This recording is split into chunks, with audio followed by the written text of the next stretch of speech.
Voltamos para a última parte dessa conversa hoje com o sociólogo Pedro Bodê, que é um grande pesquisador da violência. Você disse uma frase, Pedro, que me chamou muita atenção. Você disse assim: não é a guerra ao crime que nos trará mais segurança. O que você quer dizer com isso?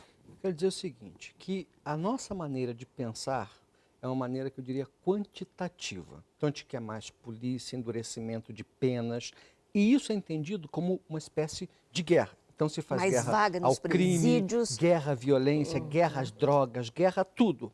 Ora, essa guerra, esse estado de guerra, ele é incapaz, porque não toca nas questões estruturais, ele não é capaz de produzir segurança ou sensação de segurança. Então, quando eu digo que não é a guerra ao crime ou a guerra às drogas que irão nos produzir mais segurança, significa exatamente tentar olhar de forma diferente para as relações de causa e efeito. Isso significa, dentre outras coisas, por exemplo, as drogas se tornaram um grande problema. Elas se tornaram um grande problema porque elas são ilegais. E veja, não Você existe... é contra a legalização? Não, porque elas são ilegais. Eu sou a favor da regulamentação do uso. E quando a gente fala em droga, a gente está falando de coisas muito diferentes. O álcool, que é diferente da maconha, que é diferente do crack, que não é diferente da cocaína, porque é um derivado, mas que é diferente da heroína. Então, mas a tolerância para o consumo não corre o risco de aumentar o uso e o problema?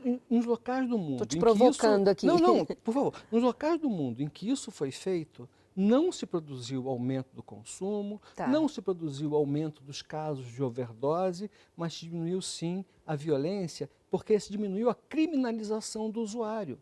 Mira, você sabe que hoje quem define se é porte ou se é para uso ou se é tráfico é o delegado. Então nós temos dados assustadores que uma boa parte da população prisional está presa por conta do pequeno tráfico, não é o grande tráfico, e um monte de jovens, aí são quem? Os jovens pobres, porque quase sempre esses são as principais vítimas, porque são aquelas pessoas que a gente olha, que são os desprotegidos e que parte da sociedade olha como sendo os potencialmente perigosos. Aliás, você me fez lembrar que há um medo infundado dessa população prisional, né?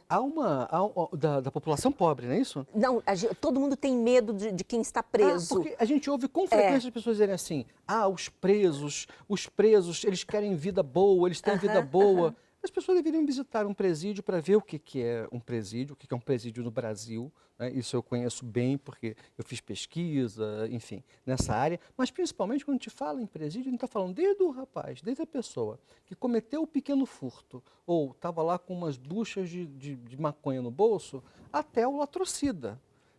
Dessa população, Mira, os que cometeram graves crimes contra a vida são 25%. Do que estão ali presos. Os 75%, isso é uma pesquisa do Ministério da Justiça que já lá vão 15 anos, poderiam ter um outro tipo de tratamento, porque a prisão ela tem se mostrado historicamente incapaz de fazer aquilo que promete, que é a tal da ressocialização, que aliás é uma palavra que do ponto de vista sociológico ou psicológico é uma aberração. As pessoas não se ressocializam, elas socializam no mundo da cadeia. No entanto, o que as pessoas pedem? Mais prisão. Para quem? Para os pobres. Não é isso? Nossa, Pedro, olha só, aí você deu a deixa para eu fazer uma outra pergunta que também eu imagino que seja uma aberração. Ainda existe muita associação de crime com pessoas de baixa condição social. O que você me diz sobre isso? Esse primeiro erro, quem cometeu foram os próprios sociólogos, que fizeram uma associação entre o déficit material seria igual a déficit moral. Foi isso que foi necessário ser revertido. Muito certamente, aquela separação entre o pessoal do Batel e o pessoal da cidade industrial, que faz uma partição, inclusive, da possibilidade de comunicação e de troca de subjetividade entre esses dois grupos, é que faz com que a gente olhe para as pessoas que são de um bairro pobre como potencialmente perigosas. Nós sabemos que nos bairros de classe média onde nós vivemos, há um conjunto de gente que pode... Aliás, todo mundo lembra aqui do filme Traffic. Quem era o grande traficante? não é isso? Quem era o cara que fazia a sonegação, que sonegava impostos. Essas pessoas, elas acabam passando despercebidas, porque o alvo passa a ser quem? Exatamente aquelas pessoas que são mais vulneráveis e estão mais na alça de ação do Estado, da polícia e por aí afora. Isso é uma inversão completamente da relação de causalidade. Veja, Mira, o que nós falamos aqui quase que o tempo inteiro é como é necessário inverter ou tomar novas relações de causalidade, ou seja, relação de causa e efeito. Não é a pobreza, a violência, ela na verdade, se olhamos historicamente, ela diminuiu, não é com mais prisão, não é com mais...